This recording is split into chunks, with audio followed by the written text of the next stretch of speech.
Alright, magandang araw po muli mga kababayan. At muli na naman pong nagkaroon po ng kaguluhan po dyan. At naging abala po ito nangyari ngayon dyan sa ano. Nagsimula pa yan ng gabi yata. Oo.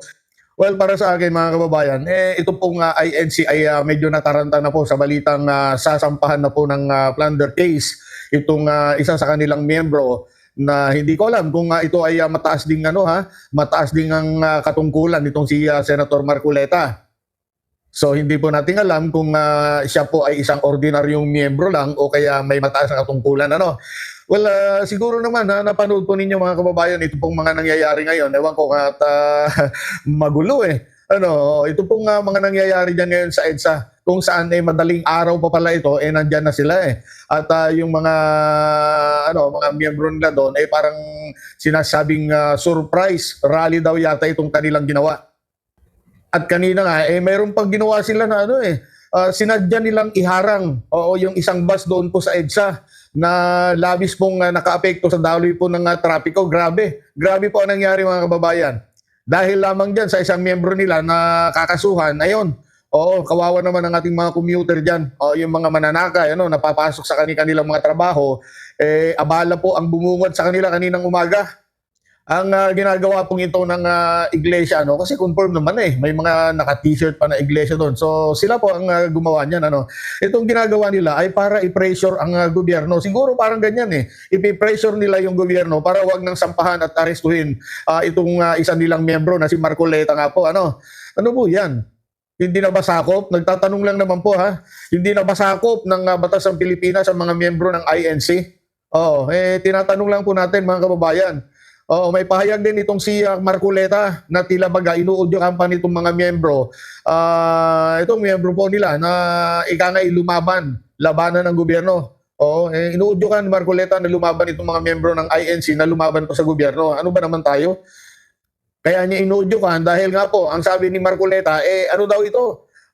Panggigipit. Panggigipit daw at ito daw ay planado at ginagawa po ng gobyerno laban sa kanya daw. Pakinggan po natin ang pahayag po ni Marcoleta. Ito, ipaparinig ko na lamang sa inyo dahil baka makapiright naman tayo.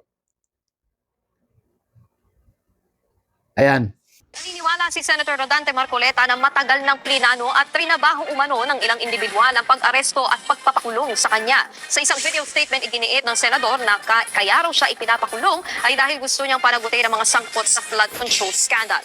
Inuna pa nga raw siyang tirahin ng gobyerno kesa kina Congressman Martin Romualdez at dating DPWH Secretary Manuel Bonoan na pareho umanong sangkot sa korupsyon. Bukod sa flood control, may mga gusto rin daw na hindi siya makasali bilang senator judge sa impeachment trial ni Vice President Sara Duterte. Ang isa pa pong inaasahan nila ay hindi na po ako makakasali doon sa impeachment proceedings. Sa mga tweet, 2 ibon sa isang putok, mga kababayan. Maliwanag na planado po ito kasi 2 linggo bago nagpahayag ang ating ombudsman, sinabi na rin ni Ping Lacson na tila siyam pa na senador ang makukulong. Parang alam na niya ang mangyayari. Alam kong gagawin nila ito. Samantala, tinawag ni Marcoleta na isang sakripisyo ang kahaharapin niyang kaso para umano sa mga mamamayan ng bansa. Nananawagan siyang huwag hayaan na baluktutin umano ang katuwiran. Kahapon, inanunsyo ni Ombudsman Boying Remulla na sasampahan nila ng kasong plunder ang senador. Kaugnay ito ng 75 million pesos na campaign donations na tinanggap ni Marcoleta noong 2025 midterm elections. May birada naman si Marcoleta kay Ombudsman Remulla. Alam ko po, ang promotor nito ay ang ating ombudsman sapagkat nung kami po ay nagtatalo-talo sa bulwagan ng Senado, isa sa amin ang nagsabi na sometimes we have to bend the law. At sumagot po yung ombudsman. Kung tinanong siya kung tama ang kanyang sinabi, alam na po ninyo kung yung sinagot niya. Yes, sir. Huwag po tayong pumayag na gano'n ang mangyari. Kailanman ang kasamaan, mga kababayan, ay hindi po magtatagumpay. Ayan. Para sa akin, kung talagang gusto niyang mapanagot ang mga magnanakaw, bakit ayaw niyang makipagtulungan sa Blue Ribbon Committee ni Senator Tulfo? Ayan na nga, ginagawa na nga po ng Blue Ribbon Committee ang investigasyon, gagawin na nga po. Bakit ayaw nila makipagtulungan dyan? Bakit ayaw niyang sumama? At isa pang nakapagtataka, parang nakasandal lang siya sa 18 bagmel ni Saldico di ba? Oo, kung saan ay marami nang nakakahalata diyan Marami nang nakakahalata sa script nitong mga dating bagmen, ano? Oo, marami na po nakakahalata sa script ng galawan ng mga ito eh. Oo, kung kakampi ka, babawiin nila yung involvement mo. Di ba? At kung ikaw naman ay tumiwalag sa kanilang grupo, ay yan na, masama ka na, ililista ka na nila. Ililista ka nila na tumanggap ng maleta. Nakakatawa talaga.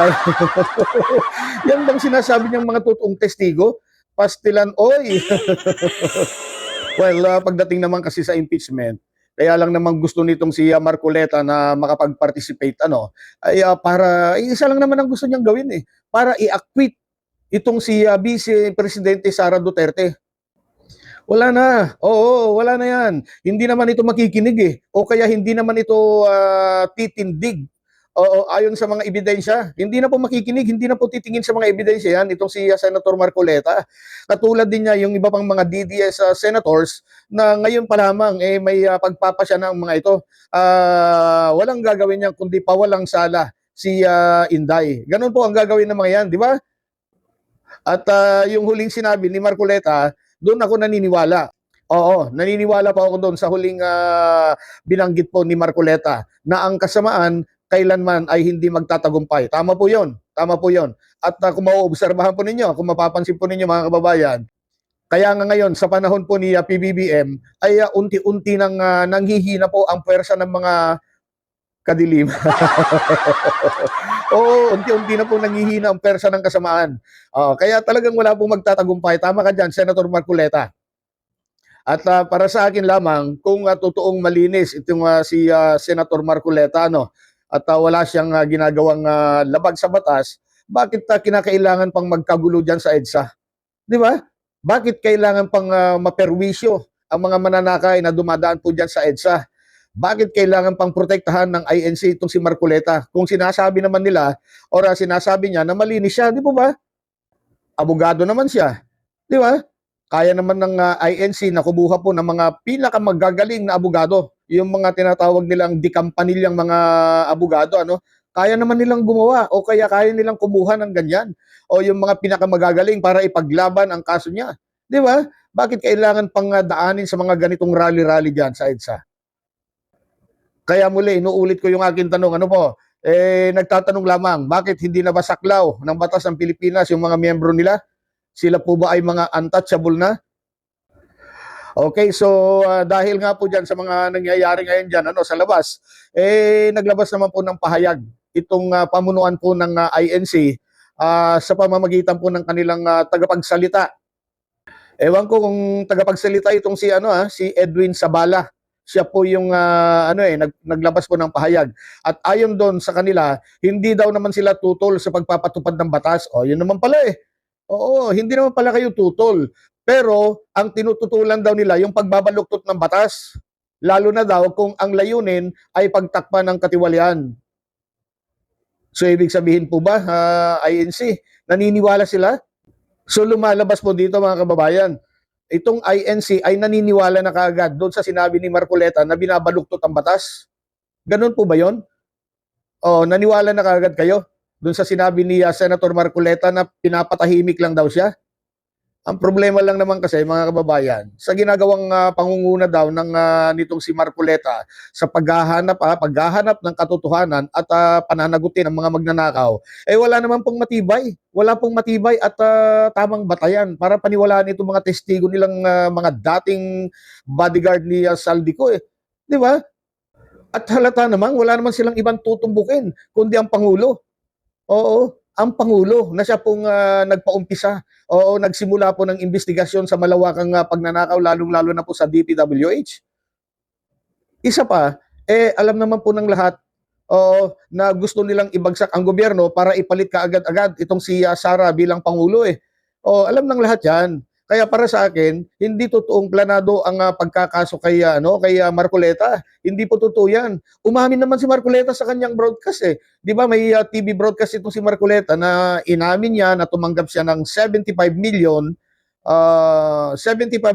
na campaign donation. Di ba? Tapos ngayon, iiyak-iyak siya. Ang totoong may plano mga kababayan ay sila. Oo, matagal na nilang pinaplano yan. Plano nilang patalsikin si PBBM. At ang kanilang mga ginagawang yan ay parte lamang ng destabilization yan. Guluhin ang gobyerno, guluhin ang Senado, patayin ang impeachment kay Sara Duterte, tutumbukin si PBBM bilang mastermind sa flood control scam at galitin ang taong bayan. At pag nagkaganon, mapapatalsik nila ang Pangulo. Pero palagay ko, suntok sa buwan ang ginagawa ng mga ito eh. Suntok sa buwan ang ginagawa nilang walang naniniwala. Wala na po naniniwala sa mga ito. Sabi nga nila, hindi daw sila magtatagumpay kung hindi daw kikilos ang mga Katoliko. Tama. Oo, dahil kung kayo-kayo lang dyan, hindi kayo magtatagumpay. Kaya ang ginagawa nila ngayon ay panghihikayat. Panghihikayat na kumilos na rin ang mga Katoliko. Pero malabo pa sa tubig baha po yan.